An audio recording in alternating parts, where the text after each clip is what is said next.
Assalamualaikum warahmatullahi wabarakatuh. Perkenalkan, nama saya Muhammad Fauzan, NIM 180630.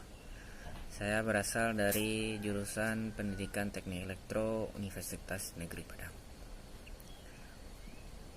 Pada kesempatan kali ini saya akan menjelaskan tentang format kegiatan bimbingan dan konseling. Format kegiatan bimbingan dan konseling terbagi menjadi 6. Yang pertama yaitu format klasikal, yang kedua format kelompok, yang ketiga format individual, yang keempat format lapangan, yang kelima format jarak jauh, dan yang terakhir yang keenam yaitu format pendidikan khusus dan kolaborasi. Di sini saya akan menjelaskan satu persatu. Yang pertama yaitu dari format klasikal. Format klasikal yaitu suatu kegiatan bimbingan dan konseling yang melayani klien dalam satu kelas. Misalnya, jika ada suatu masalah yang timbul di dalam satu kelas, maka seorang konselor harus berperan untuk dapat membantu menyelesaikan masalah yang sedang terjadi tersebut.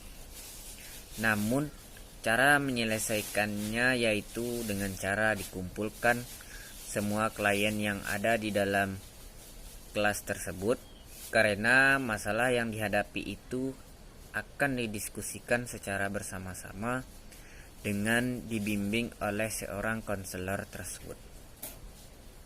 Format layanan klasikal ini diaplikasikan kepada layanan orientasi dan informasi, yang mana pada diri klien tersebut dikenalkan dengan masalah yang dihadapi mereka tersebut. Kemudian yang kedua yaitu format kelompok.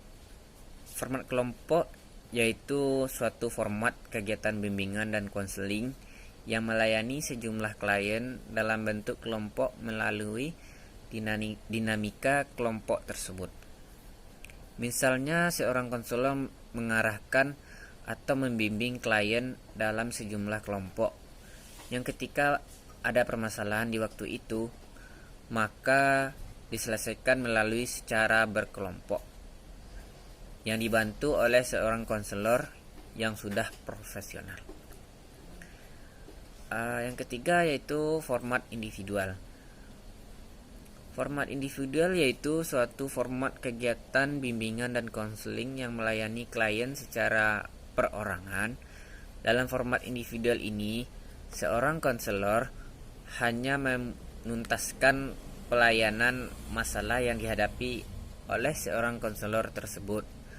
Karena dengan format layanan individual inilah seorang konselor bisa memberikan masukan-masukan seperti memberikan masukan motivasi biar klien tersebut bisa mandiri.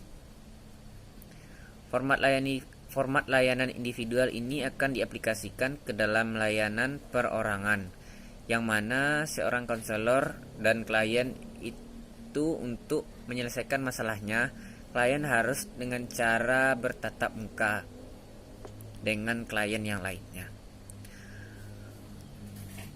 Yang keempat yaitu format lapangan. Format lapangan yaitu kegiatan bimbingan dan konseling yang melayani kepentingan kliennya melalui kegiatan di luar kelas atau lapangan. Misalnya, seorang konselor itu harus berperan penting dalam mengarahkan dan membina kliennya untuk membantu menyelesaikan masalah yang sedang dihadapi kliennya. Ketika kliennya itu berada di luar kelas atau di luar ruangan yang diosiliasikan oleh konselor itu di lapangan, di mana masalah itu berada. Selanjutnya yaitu format jarak jauh atau yang kelima.